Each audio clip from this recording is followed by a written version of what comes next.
Have you ever seen someone else doing really well, looking a certain way, succeeding, getting lots of attention, being celebrated, and instead of feeling inspired, you sense that you start to feel smaller, you feel behind, you feel less than, and you start to think that somehow their success, their beauty, their confidence, their body, their marriage, their kids, their social media, their career, the whatever it is, means something about you. Or maybe comparison shows up in the opposite direction. Maybe you look around and you think, well, at least I'm doing better in this area, or I'm doing better in that area. You might think I have more money, or at least my kids are doing better than their kids, etc.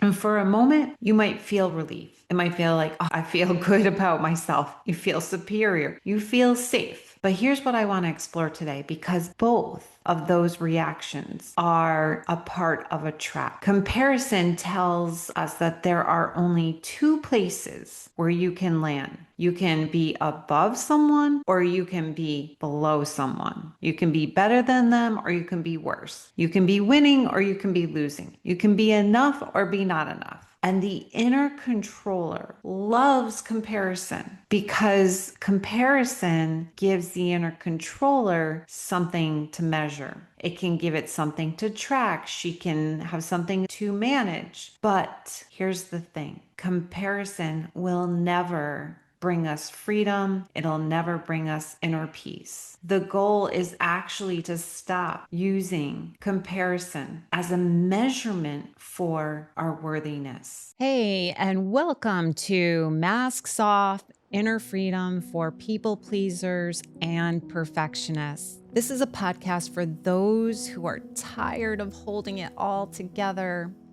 I'm Kim Gross, your host, and if you've ever felt like you're doing all the right things, but still feel anxious, disconnected, or quietly burned out, you're in the right place. Here we talk about the patterns you don't even realize you're living inside of: self-abandonment, over-functioning, chasing approval, and mistaking productivity for your worth, and more. This isn't about fixing yourself. It's about remembering who you were before you learned to perform, perfect, and please to belong. Each week, we'll slow things down. We'll unpack the nervous system, the inner critic, and the subtle ways that you learned to disconnect from your true self, so you can stop living from pressure and start living from presence. This is your space to take the masks off. So let's begin.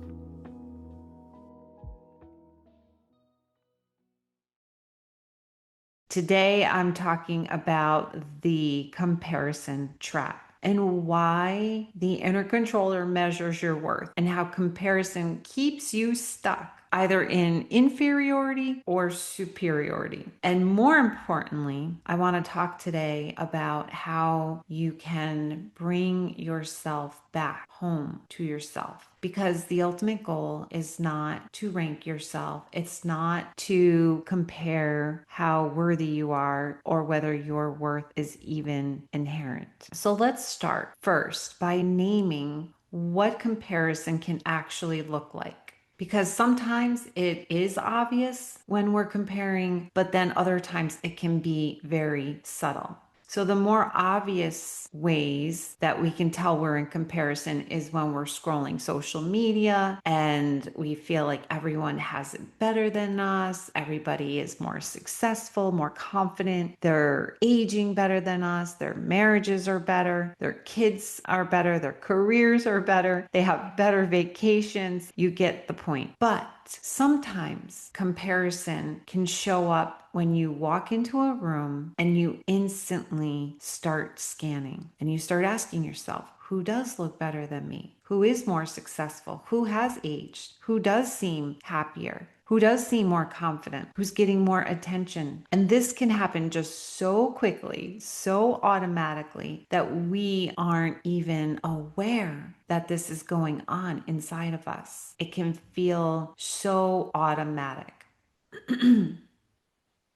And it also feels like our nervous system is scanning the room and trying to figure out, where do I even stand in this room? The nervous system wants to locate us. She wants to know, am I okay here? Am I safe? Am I accepted? Am I enough? Am I falling behind? Am I still lovable? And underneath all of that comparison is a much deeper question. And that deeper question is, am I enough? That is what comparison is really trying to answer. And it's also important to understand that the problem is that comparison, when we are comparing ourselves to others, it can never give us a solid answer. It can never give us an answer that will land. Because if I look at someone and I decide that I'm less than, then I collapse or I fall into shame. And if I look at someone else and I decide, oh, I'm better than her in this particular area, again, I might feel relief for a moment or two, but now my worth is dependent on staying above that someone else. And so therefore, neither one of those situations bring us any freedom.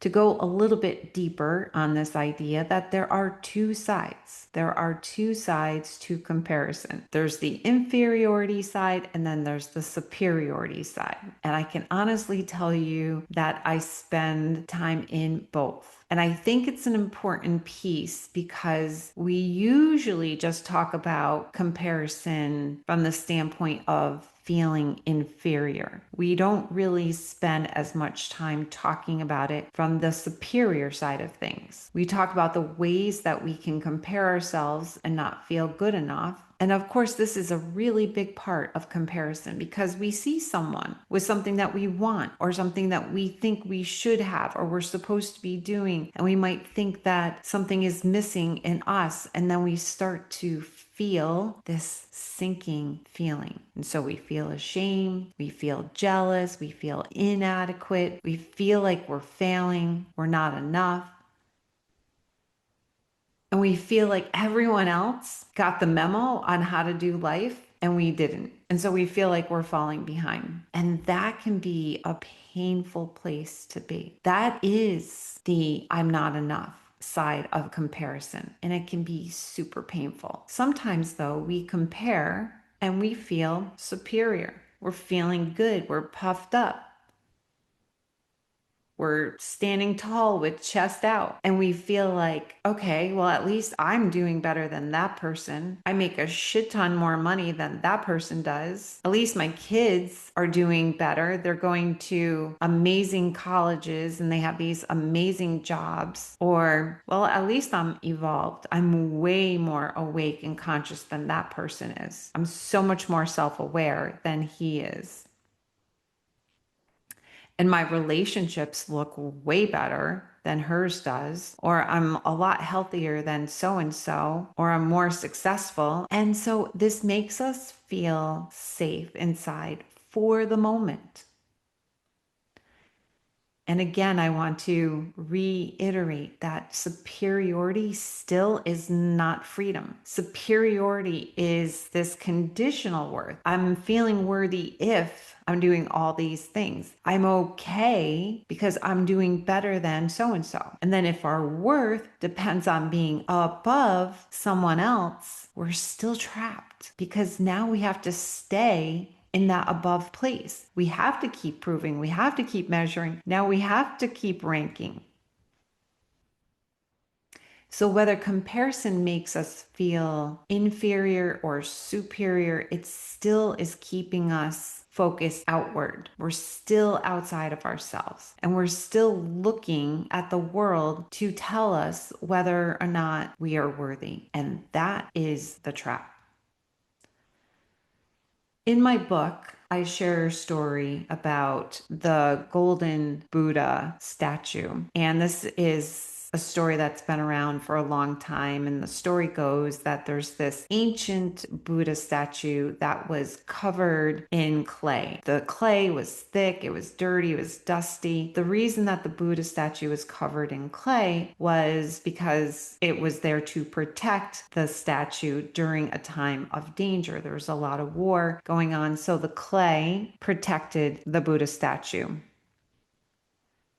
But over time, people forgot that underneath the clay was a pure gold statue of the Buddha. And I think it was maybe one of the largest statues in all of Southeast Asia. And they believed that the clay was actually the statue because that's what they were used to seeing all the time was the clay. They thought the clay covering was the truth. And the reason I love to share this story is because I think it's such a powerful metaphor for how we show up in the world. And that's why this podcast is called Masks Off. Masks is another way of thinking about the clay. And so much of our own lives, we're looking at the clay. We're looking at the outer appearance. We're looking at the body, the success, the performance, the status, the bank account, the zip code. But these are all just visible markers, outward signs of our worth. And we compare our clay to other people's clay.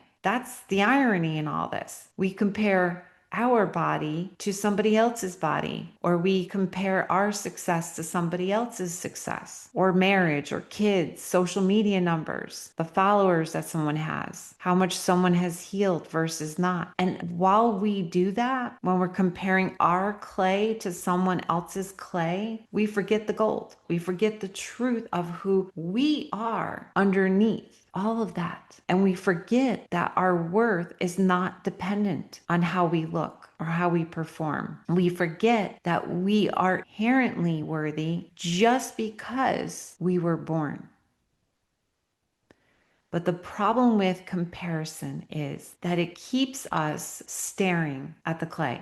When we are in comparison mode, we are just looking at everybody's clay as well as our own.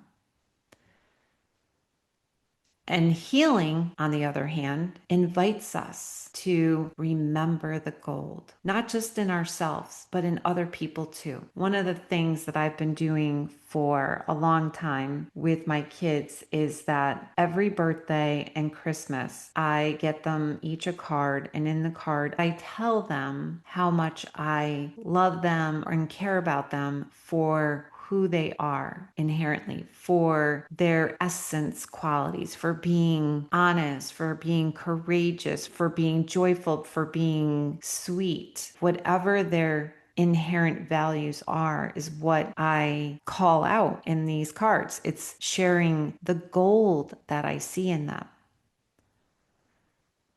And that's why it's so important to see the gold, not just in ourselves, but in other people too. And I know that for myself, anytime that I'm comparing myself to another woman, I'm not actually seeing her. I'm seeing the clay. I'm not seeing the gold. I'm seeing the masks or the outer shell. I'm not seeing the true person underneath. When I compare myself, that part of her that I'm seeing activates something in me. But here's the truth. That woman that I compare myself to, she has her clay too. She has her own fears, her own insecurities. She has her own childhood wounds. She has her own places where she feels that she's not enough and where she feels she has to prove something. Everyone has clay and everyone has gold. That's the important thing to remember here. So just kind of bringing this to my own childhood where I can really first remember this pattern of comparing started when I was probably about 11. I was in middle school and I had two really good friends. This is a long time ago when Anye designer purses, clothes, wallets, everything. There's so many different things that Anye made. It was really popular back in the late 70s. And these two friends and I, we had this unspoken competition of who would get more Anye at Christmas time or birthdays. And when I would call them up on Christmas Day, and I would say, oh my God, I got the sweater, I got the belt, I got the keychain, I got another purse. If I ended up getting more than they got, I remember having that sense of superiority. Back then, I didn't know that I was feeling superior, but that's the feeling I had. And then vice versa, if they were sharing with me that they got more than I did, then I felt inferior. And so this is how I know that this is where the comparison started for me. And it often does start when we're very young. It starts when we're trying to figure out and learn, where do I fit in? How do I belong? And it ends up coming down to who gets praised, who gets noticed, or who gets approved of. And that's why I personally believe that getting grades is a terrible thing to do in schools, because that's all it does is serve as a way of feeling better than or less than, who's more worthy, who's less worthy, based on grades. At the end of the day, as a child, it's not like we sit there and consciously think, oh, wow, like I'm developing this pattern of externally measuring my worth. It's just something that we feel. We feel it and we know it. And you feel like someone else is getting the recognition, the validation, and you're not, or someone is more popular, they're more liked, and that someone might be more confident than you are. And you can feel that when you're in your childhood. You don't have the words for it, but you feel it, you sense it. You can feel that someone else seems prettier, thinner, smarter, more talented, more acceptable. And then something inside of you starts to wonder, well, what's wrong with me? Am I enough? Do I need to be different to stand out? Do I need to do more? Do I need to become someone else to be seen, loved, chosen, or accepted? And if the answer is yes, that's often why we start the performing, the perfecting, and the pleasing. And this is where the inner controller begins to step in. She says to you, listen, you need to pay attention and you need to be aware of where you stand. Do not fall behind. Don't be rejected. Don't do anything that's going to make you seem less than. You need to figure out how to be safe. So then comparison actually can become a survival strategy. It can become a way for a child to understand, am I okay here? And this is why we have to bring compassion to this part. It's not that you're being shallow because you're comparing yourself. This isn't about being hard on yourself or shaming yourself. This is about bringing compassion. And then here's the thing, it's when we start this comparison pattern, it may start out in childhood, but it doesn't end there. These patterns stay with us. And as we become adults and then even become parents, the pattern can show up in the way that we parent, even when we love our children deeply. And this is one of those places where we have to be really honest with ourselves and compassionate with ourselves. And it was hard for me when my kids were growing up to admit that I was caught in this comparison pattern. I would compare my kids to their classmates, and I would think to myself, are they smart enough? Are their grades good enough? Is my son doing well enough in football? He needs to be doing more. And my daughter needed to be doing more in tennis. And so then they worked with personal trainers so that they could have an edge to do better. I could remember the feeling that I had inside of me when I would put pressure on them to study more,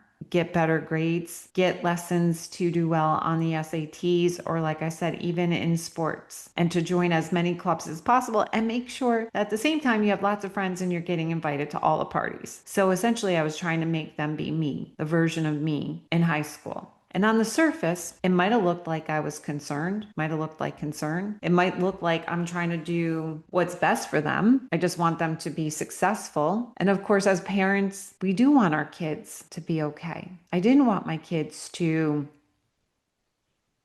suffer if they weren't getting invited to the parties and if they weren't doing as well as the other kids on their teams or in class. I didn't want them to feel the less than. If I'm being really honest, it was triggering something in me. It was activating something within me. It was all about me. I was making it about me. And their performance starts to feel connected to our performance as parents. And their success starts to feel like reassurance. When they're doing well, it starts to feel like, okay, doing a good job. And their struggle starts to feel like a threat. If they're not doing well, then I'm not doing well. And suddenly it's no longer just how can I support my child? It becomes more about what does this mean? Are they okay? Did I fail? Are other people judging? Are we falling behind? Did I not do enough as a mom? And so this is where the inner controller gets super activated and she tries to manage our children's lives so that we can calm our own fears. It tries to push, fix, control, rescue, compare, overfunction because it's terrified.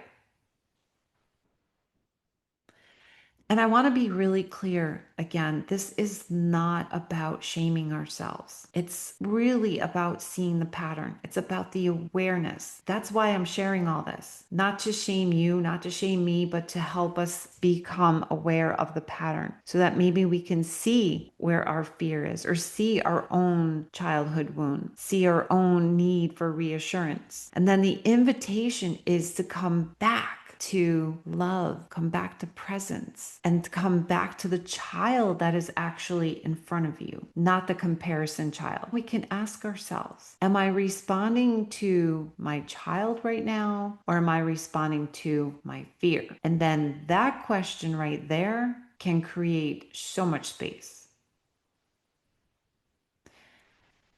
Another place where the comparison trap shows up like crazy is on social media. Now, social media can be a really good tool. I'm not saying that it's all bad. It can be a place to be creative. It can be a place to share a message. It can be a place to connect, but it can also be this tricky place of comparison because it can become a place where we measure our worth, our value in relationship to the number of views, follows, likes, subscribers, the number of downloads or engagement. And I know for myself, and this is why I share this particular example, that because this is a part of my work, I can catch myself comparing how I'm doing on social media and how other people are doing. I am not going to lie. I'm going to be 1000% honest, as I always try to do, and say that at times I do look at the subscribers, for example. I don't know why it has happened, but sometimes the numbers will go up and then all of a sudden I'll lose 10 subscribers. And I can honestly say until I catch myself that first moment that I see them, like I shrink. My inner controller can get really loud. She's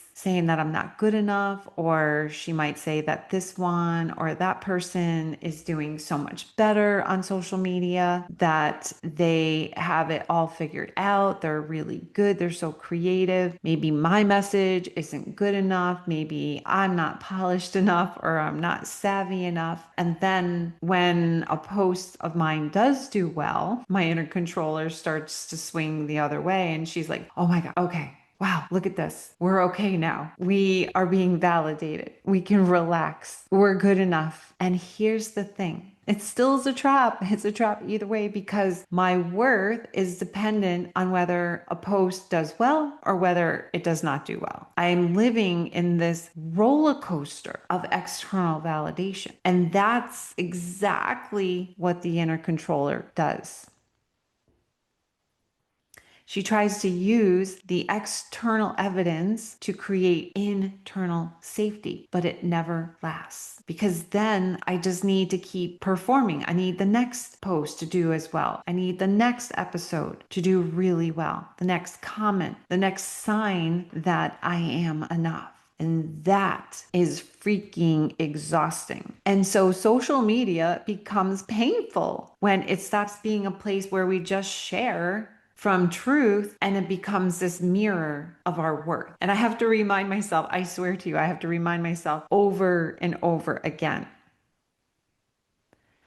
that my message matters even when the numbers are low. My worth is not measured by how much engagement there is. And my work is not less worthy just because somebody else is growing faster or I'm not getting the visibility that others are getting. It doesn't mean that my work isn't still important.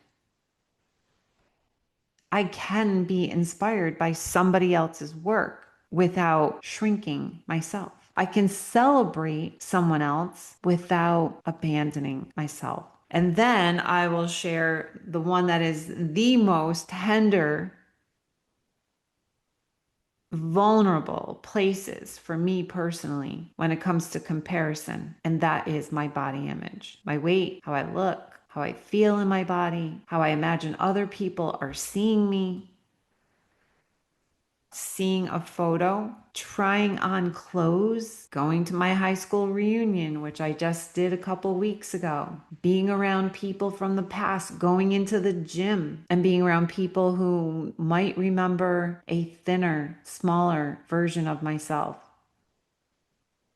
The inner controller gets so loud when we walk into situations or environments where we feel super insecure about our bodies, about our weight, the way we look. And it can say things like, you need to fix this before somebody can see. You have to make sure your hair looks a certain way. How many times do you hear women saying, I just need to lose 20 pounds before my kid's wedding, or I have to lose 20 pounds to go to this class reunion? You're trying to hide and you feel like you need to look better before you can actually relax. This is where so many of us abandon ourselves. And not because somebody actually did reject us in that moment, but because we reject ourselves first. When I went to my class reunion, it's not like people were sizing me up and down and looking at me. And it's not like somebody said, oh my gosh, you gained 20 pounds since high school. It was me that felt that way. So I abandoned myself before anyone else even has the chance to. I shame myself. I'm hard on myself before anyone else can. And not that anybody would anyway. Like, honestly, how many times do people really come up and say, oh my God, you look old, you look fat, you change, you don't look good. Look at all your gray hair. Like, people don't just do that, but we are shaming ourselves. We decide that we are not enough before anyone else has the chance. And this is the work. The work is not to become someone that no one can judge. It's not about becoming so perfect that people won't even be able to judge you. That's impossible. That's never going to happen. The work is becoming someone who no longer abandons herself when the judgment is possible. You do not need to become someone that no one can judge. You're becoming someone who no longer abandons herself when judgment is possible. Your body was never meant to be the price for admission of belonging. Your weight was never meant to determine your worth. And trust me, as I'm saying these things to you, they are as much for me as they are for you. This is still a very deeply ingrained wound that I work on all the time. And I have come so far in terms of the healing, but I still need these reminders that my weight was never meant to determine my worth. Healing is not about never having the old fear come up. Healing is noticing that when the fear comes up, that it doesn't take over you. It's just being able to say, oh, okay, here's the pattern again. There's my perfection mask. There's the comparison trap. There's the part of me that thinks I have to look a certain way in order to be safe. And then the goal is meet it with compassion, not shame, not making yourself wrong or bad. It's not another self-improvement project.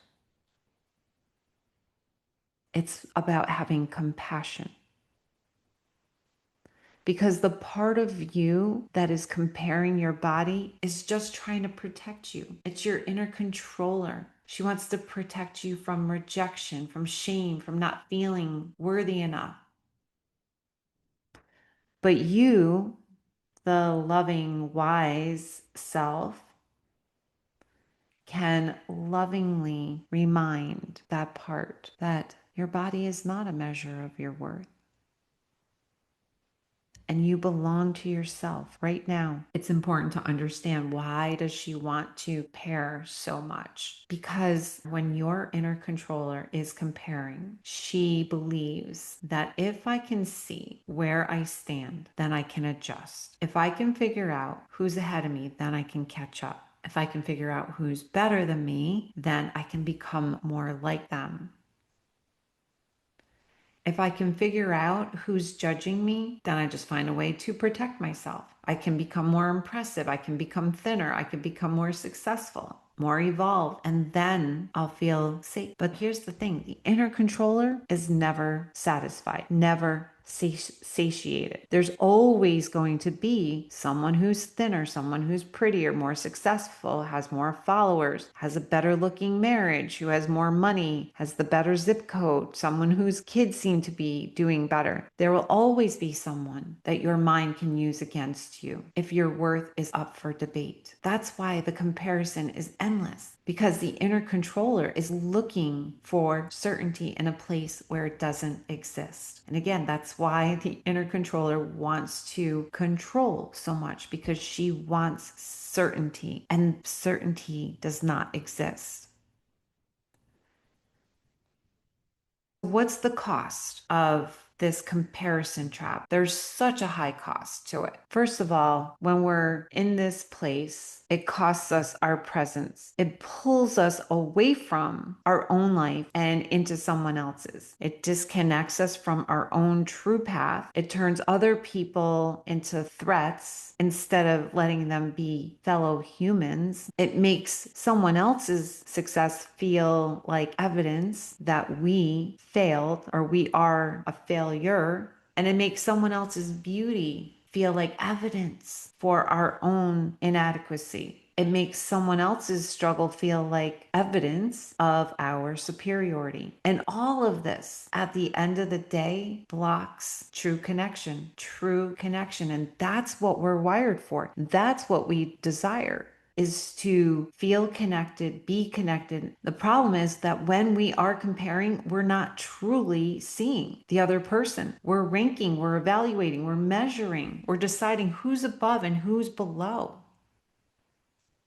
And the true connection cannot happen when we're ranking, judging, evaluating one another. True connection requires that we have shared humanity. It requires that we remember that we are all carrying something. We're all trying to prove our worth. And everyone has clay and everyone has gold. So, how do we move away from this pattern of comparison? How do we remove the comparison mask?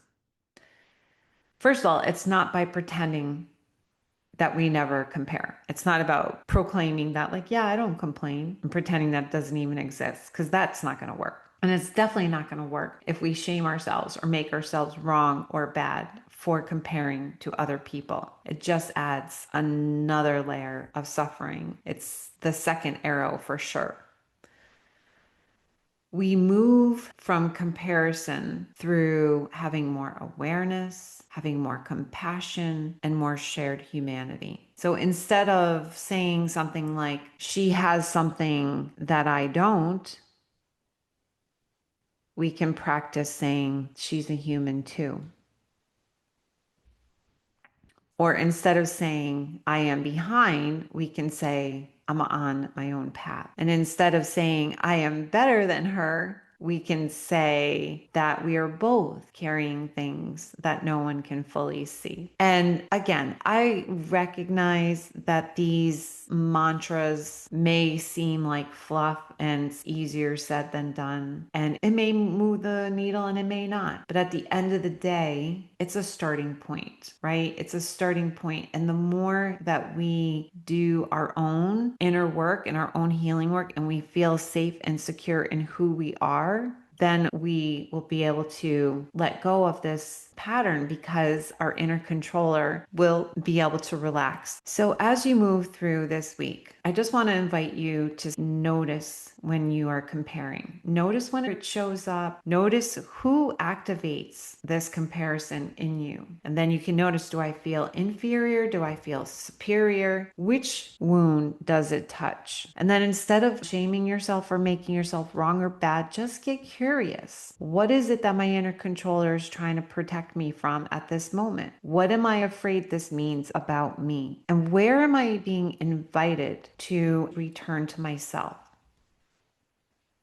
Because comparison is not proof that you are weak, that you're shallow, that you're unevolved or jealous. Again, it's just a protective pattern. And the inner controller is trying to figure out where you stand because she wants you to feel safe. That's all. She wants you to feel safe. But your worth cannot be found or determined by comparing, by ranking yourself with others. Not in your body, not in your child's achievements, not in your social media numbers, not in seeing somebody else struggle and you're not in your success, not in being better, not in fearing that you're less than. Your worth is not here in any of these things. It's not comparative. Your worth is inherent. Once again, just because you were born. And every time you notice comparison and you can return back to yourself, you are loosening the grip of the inner controller and you are moving one step closer to freedom. As we wrap up today's episode, I just want to say thank you for being here and for taking this time for yourself. If this episode resonated with you, I'd really appreciate it if you would subscribe to the podcast or leave a review. Even a quick star rating helps more people find this space and reminds the algorithms that these conversations matter. And I'd love to hear from you. If you have a question, a takeaway, or something that came up while you were listening, leave a comment or send it in. Let's keep the conversation going. This podcast isn't meant to be a one-way street. It's meant to feel like a community. If you want to learn more about me, my work, or the ways we can go deeper together, you can visit my website. All the details are there. Until next time, take a breath, take the mask off, and be gentle with yourself. I'll see you soon.